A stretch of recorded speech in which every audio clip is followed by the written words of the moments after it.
Praise the Lord. ஆண்டவரும் இரட்சகருமாகிய இயேசு கிறிஸ்துவின் நாமத்தினாலே உங்கள் ஒவ்வொருவருக்கும் என்னுடைய அன்பின் வாழ்த்துக்கள். இந்த நாளிலும் இன்றைய தியானத்திற்கு சகரியா 4வது அதிகாரம் 6வது வசனம். அப்பொழுது அவர், செருபாபேலுக்கு சொல்லப்படுகிற கர்த்தருடைய வார்த்தை என்னவென்றால், பலத்தினாலும் அல்ல, பராக்கிரமத்தினாலும் அல்ல, என்னுடைய ஆவியினாலேயே ஆகும் என்று சேனைகளின் கர்த்தர் சொல்கிறார். எனக்கு அருமையான கர்த்தருடைய பிள்ளைகளே, உங்களுடைய வாழ்க்கையில் உங்கள் மூலமாய் துவங்கப்பட்ட காரியங்கள் தடையாய் காணப்படுகிற அந்த தடைகளை தேவன் மாற்றி அந்த காரியத்தை தேவன் உங்களுக்கு நிறைவேற்றி தரப்போகிறார். அது உங்களுடைய பலத்தினால் அது முடியாது தான், நம்மளுடைய சரீர பலத்தினால் அது முடியாது தான். ஆனால் தேவனுடைய ஆவினாலே எல்லாம் ஆகும்னு வசனம் சொல்லப்பட்டிருக்கு. தடைப்பட்டு இருக்கிற எல்லா காரியங்களையும் தேவன் உங்களுக்கு இந்த நாளில் நிறைவேற்றி தருவார். பாபிலோன் தேசத்திலேருந்து இஸ்ரவேல் ஜனங்கள் விடுதலையாகி வரும் பொழுது இடிக்கப்பட்டிருந்த ஆலயத்தை கட்டி எழுப்பணும்னு சொல்லி பிரயாசப்பட்டாங்க. செருபாபேல் மூலமாக அந்த ஆலயத்தை எப்படியா நம்ம கட்டி எழுப்பணும்னு சொல்லி அவங்க பிரயாசப்பட்டாங்க. ஆனால் அந்த தேசத்தில் இருந்த அதிகாரிகள் மூலமாக வந்த எதிர்ப்பு நிமித்தமாக அந்த காரியம் அவங்களுக்கு தடைப்பட்டு போயிட்டுரு.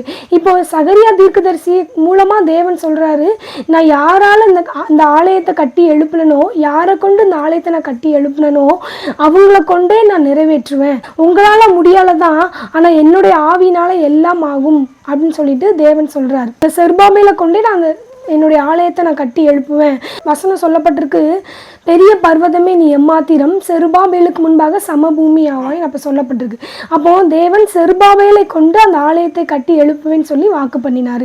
இந்த நாளிலும் இதை பார்த்து கொண்டு இருக்கிற அருமையான கர்த்தருடைய பிள்ளைகளே, உங்களுடைய வாழ்க்கையிலையும் இடிக்கப்பட்ட நிலைமையில இருக்கீங்களா?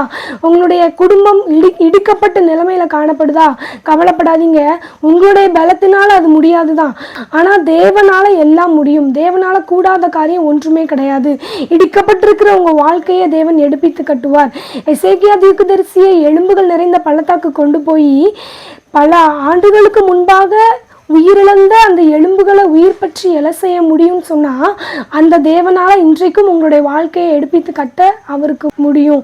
இந்த நாளில் இதை பார்த்து கொண்டிருக்கிற உங்கள் வாழ்க்கையில் உங்களுடைய இடிக்கப்பட்ட வாழ்க்கையை தேவன் எடுப்பித்து கட்டுவார். உங்களுடைய குடும்பத்தை தேவன் எடுப்பித்து கட்டுவார். முக்கியமாக சொல்லப்போனால் உங்களுடைய ஆவிக்குரிய வாழ்க்கையை தேவன் எடுப்பித்து கட்டுவார். அதனால எதற்கும் சோர்ந்து போகாமல், என்னுடைய வாழ்க்கையை நீ எடுப்பித்து கட்டப்படுமா அப்படிங்கிற ஒரு காரியத்துக்கு நீங்கள் வராமல், தேவன் இருக்கிறாரு, தேவனுடைய வாழ்க்கையை கட்டி எழுப்புவாருங்கிற ஒரு நம்பிக்கையோடு நீங்கள் இருங்க. தேவன் உங்களை எழுப்பி உங்களுடைய வாழ்க்கையை எடுப்பித்து கட்டி உங்களை தேவன் பிரகாசிக்க பண்ணி உங்களை ஆசீர்வதிப்பார். God bless you.